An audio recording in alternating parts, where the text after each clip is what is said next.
आप सभी को मेरा नमस्कार। तो दोस्तों, आज मैं आपके लिए इस वीडियो में गणेश जी भगवान और विधवा माँ बेटे की कहानी लेकर आई हूँ। तो प्रेम से बोलिए गणेश जी भगवान की जय हो। दोस्तों, एक समय की बात है, एक गांव में एक विधवा अपने पुत्र के साथ रहती थी। पुत्र का नाम नरेंद्र था। माँ बेटा दोनों बहुत मेहनती और ईमानदार थे। उनके घर के पास ही एक पीपल का पेड़ था। नरेंद्र का रोज का नियम था कि काम पर जाने से पहले नहा धोकर पीपल को जल देता और गणेश जी महाराज की कहानी कथा सुनता। बचपन से ही उसकी माँ रोज गणेश जी भगवान की कथा उसको सुनाया करती थी। एक बार नरेंद्र बीमार पड़ गया।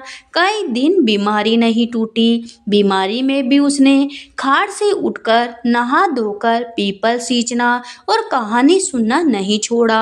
एक दिन नरेंद्र पीपल को सींचने जा रहा था। तभी पीपल का पेड़ बोला, मैं तुम्हारी पूजा से बहुत प्रसन्न हूँ, तो तुम कोई वरदान मांग लो। नरेंद्र बोला कि हे वृक्ष देव, मैंने तो केवल अपना फर्ज निभाया है। हम तो पहले ही आपके उपकारों के तले दबे पड़े हैं। मेरी माँ ने मुझे सिखाया है कि पेड़ ही मनुष्य के जीवन सच्चे जीवन साथी होते हैं। शुद्ध वायु, छाया, फल तो देते ही हैं, इसके अलावा पूरे जीवन आप हमें लकड़ी देते हो। वृक्ष देव नहीं माने। उन्होंने वर मांगने पर जोर दिया।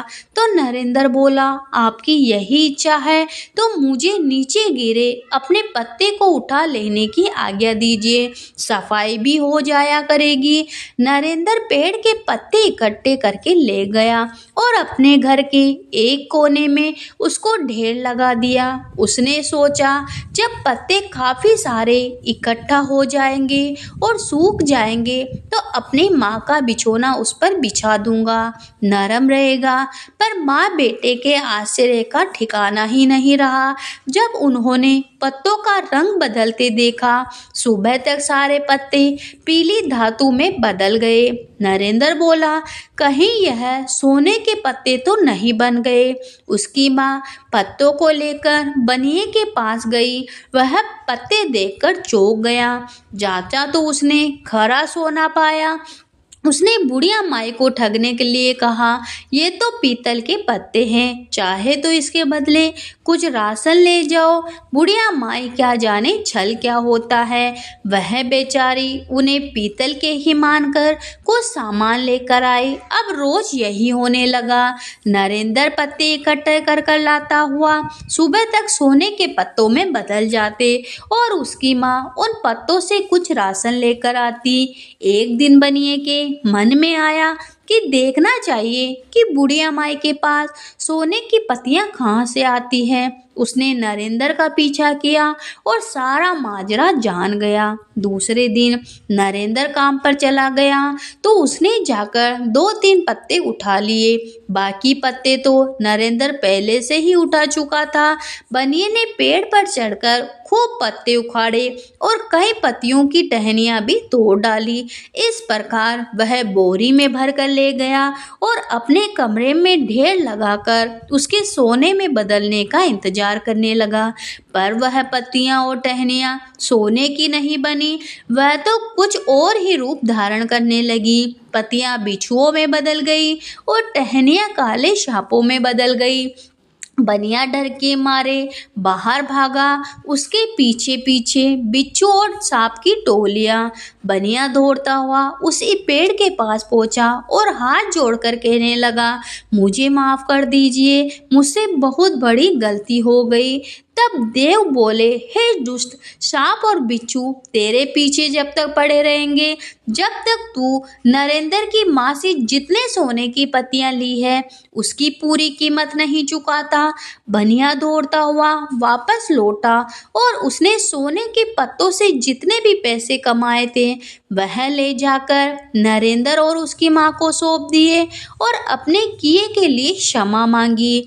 नरेंद्र ने उन पैसों से जमीन खरीदी और उसमें पीपल के पेड़ लगाए। पेड़ों के घने वन में बहुत सुख से रहने लगी। उसका विवाह भी एक सुंदर कन्या से हो गया।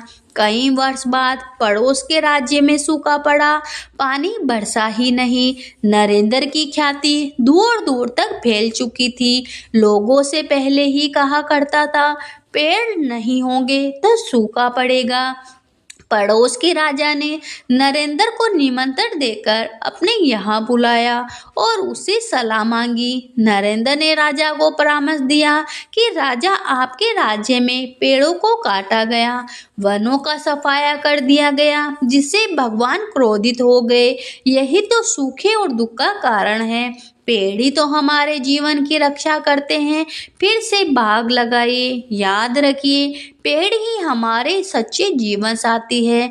पेड़ ही जन्म से लेकर मृत्यु तक लकड़ी बनकर हमारी देखभाल करते हैं। बचपन में लकड़ी का पालना बनकर हमें झुलाते हैं, फिर गिल्ली डंडा बनकर हमें खिलाते हैं, लकड़ी की तख्ती बनकर हमें पढ़ना लिखना सिखाते हैं, विवाह की मंडप की अग्नि बनकर फेरे डलवाकर गृहस्थी जीवन का आरंभ करवाते हैं, चकला बेलन बनकर हमें रोटी खिलाते हैं, बीमार पड़ने पर हमें खाट बनकर संभालते हैं, बुढ़ापे में लाठी बनकर हमें सहारा देते हैं और मर जाने पर दो डंडों पर लादकर शमशान घाट ले जाते हैं और चीता बनकर हमारा अंतिम संस्कार करते हैं। नरेंद्र की बात सुनकर राजा की आंखें खुल गई। उसने अपने राज्य में बहुत सारे पेड़ लगवाए, जिसमें पीपल के वृक्ष अधिक संख्या में थे। फिर से वह देश एक सुखी राज्य बन गया। पेड़ों की रक्षा करना हमारा नैतिक कर्तव्य है, क्योंकि पेड़ ही हमारे सच्चे जीवन साथी है। जहाँ पेड़ है वहीं देव है, सभी देवों का निवास है। तो प्रेम से बोलिए, गणेश जी भगवान की जय हो।